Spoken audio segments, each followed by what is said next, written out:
Bosi. Wewe mbona ufiki? Yaani nilikuwa nimekaribia kabisa hapa kwako. Sawa, nikaribia mbona ufiki? Yaani nikinyanyua hata kichwa hivi geti naliona kabisa. Lile pale. Unajua unanichanganya. Sawa, unajua mbona ufiki sasa?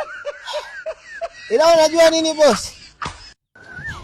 Sikujua kama hii njia ya huku juu na utelezi. Hapo unaniletea masiara, unafika saa ngapi? Ufika haraka bwana, unanichelewesha.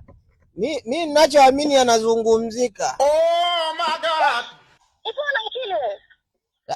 Lakini samani bosi, nilikuwa nauliza wewe si huwa mnapiga story vizuri na Lampard Electronics yule akali yako? Yaani hapo Lampard anahusikaje? Mimi nataka mzigo wangu, mbona ufiki? Ndio nikaa nasema kwa sababu si haukuchukulia kwake, ungekuwa umechukulia kwake mazungumzo yangekuwa mazuri. Hebu mjaribu kumpigia muongee naye usikie atasemaje. Ipo na kile. Samani bosi wangu.